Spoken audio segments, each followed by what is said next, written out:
Hi everyone, welcome back to another Call of Duty mobile video. In today's video, we've got a lot to cover. We'll talk about the next functional weapon, the Peacekeeper with upgraded iron sights, the next Battle Royale class, the next is Scorestreak, the upcoming mythic weapon, a brand new lobby, and even more. There's a lot to get into, so before we continue, make sure to like the video and subscribe if you haven't already. I don't even know where to start, but let's begin with something you might already know a bit about, the Peacekeeper 2.0. It's essentially the original Peacekeeper but with updated, better iron sights. About 4 months ago, Call of Duty Mobile promised to make changes to existing mythics to help them keep up with the newer ones. As you know, older mythics tend to fall behind in terms of design, geometry, and especially iron sights. This update aims to fix that and bring them up to par with the latest mythic weapons. What you're seeing right now is the updated mythic Peacekeeper, which will be available in Season 3. If you're wondering whether you need to pay for this upgrade if you already own the mythic Peacekeeper, the answer is absolutely not. If you already have the gun, you'll get the update automatically when Season 3 drops. The difference between the old and new versions is very clear. The updated Mythic Peacekeeper 2.0 now features digital red dotty style iron sights, whereas the original had improved iron sights over the base version but weren't as refined as mythics or legendaries. Personally, I think this is a great move because it adds value for OG players who invested in these mythic skins years ago. That being said, I really hope they don't stop here. The Mythic A.S. Val, Mythic Holger, and other older mythics also need similar updates to keep up with the newer designs.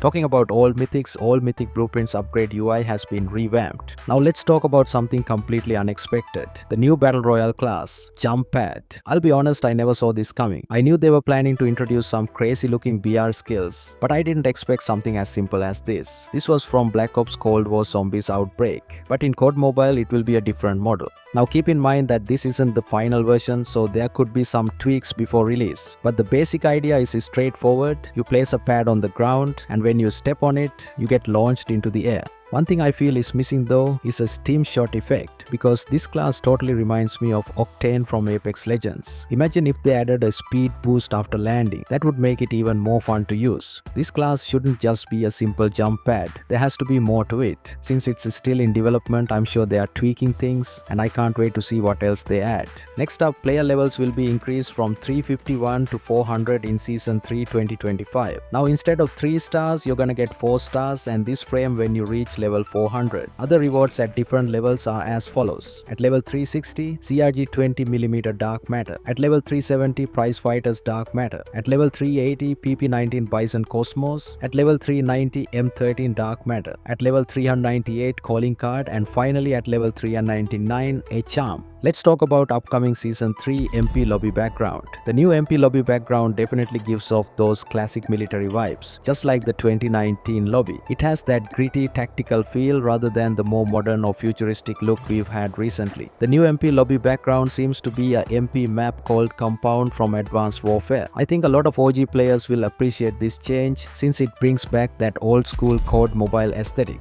Are you guys happy with this change, or do you prefer the newer, more stylized lobbies? And now we're gonna talk about the next functional weapon because I know you're excited about it. In Season 3, a new weapon is coming to the game, the M1 Garand. This rifle was used in World War II and has been in many Call of Duty games before. It's a semi-automatic rifle, which means you don't have to reload after every shot. But the coolest thing about it, when you run out of bullets, it makes a special ping sound. Since the M1 Garand has appeared in various Call of Duty titles, it's unclear which version we'll see in Call of Duty Mobile. Another issue is that in different versions, it has been classified as an assault rifle, a marksman rifle, or even a sniper rifle, making it difficult to predict its role in the game. However, assuming that COD Mobile introduces the latest version, let's take a look at its stats from Call of Duty Vanguard. The M1 Garand has a very interesting damage profile featuring 4 different damage areas, whereas most guns typically have only 2 or 3. In Call of Duty Vanguard, shots to the knee down and elbow down deal 43 damage. However, it's unclear whether Call of Duty Mobile will retain this exact damage model or make adjustments to fit its gameplay balance. We'll have to wait for more details to see how the weapon is implemented. According to this, the M1 Garand will likely be a 2-shot kill in almost every situation. Its rate of fire is 300 rounds per minute, which is slightly slower than the SKS at 327 rounds per minute. This means its time to kill potential is around 200 milliseconds if securing a 2-shot kill. This is is a very competitive TTK, especially at longer ranges, making it a strong contender among semi-auto weapons in Call of Duty Mobile. In Vanguard, no actual damage drop-off with distance was found for the M1 Garand, meaning it could maintain its 2-shot kill potential at any range. Its hipfire spread is also quite solid, making it somewhat reliable in close quarters combat.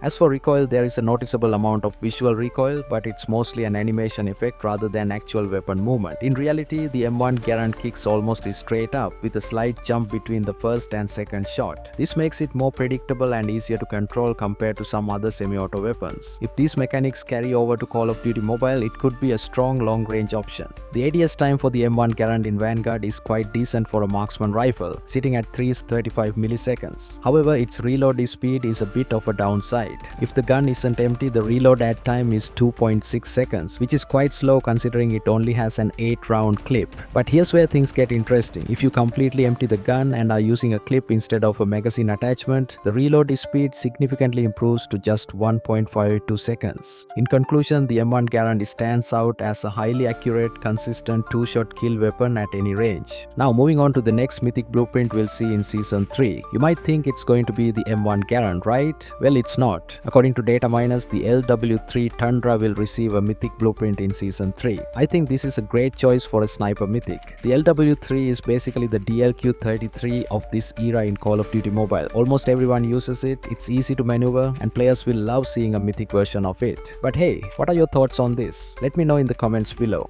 Next, we will take a look at the new Scorestreak, the robotic anti-personnel sentry, also known as the R.A.P.S. This enemy robotic vehicle Scorestreak was originally featured in Call of Duty Black Ops 3. When activated, a destroyable VTOL drone arrives and drops off several R.A.P.S, which cause a loud noise upon landing. These robotic units will chase down enemy players and explode when close enough to them. However, if the VTOL is destroyed before all R.A.P.S are deployed, the remaining ones will be destroyed, reducing the threat for enemies. The VTOL itself requires 4 rockets to be taken down, and players can avoid detection by using the cold-blooded perk. Before we end the video, here is more information on the Ranked Overhaul update. After reaching Master or Grandmaster rank, players will have the option to choose between competitive rank or regular rank mode. Competitive rank will introduce bans and a structured rule set, making it a more strategic and challenging experience. Meanwhile, regular rank will function similarly to the current ranked mode. Additionally, competitive rank might offer better rewards, making it a more appealing choice for high-level players. The developers are also looking to update matchmaking, but there's no detailed information yet on how extensive these changes will be. The rank overhaul is expected to be added before Stage 1 begins. However, there is a possibility of delays if the developers feel the update isn't ready. They want to avoid releasing a broken or buggy ranked experience. Additionally, an insider report suggests that some developers believe the competitive rank mode may not be widely adopted by the community, as they feel the player base might not be mature enough for it to become a popular choice. However, this information is subject to change until an official announcement is made. Alright, that's a wrap for this video. Let me know your thoughts in the comments below. Thanks so much for watching, and I'll catch you in the next one.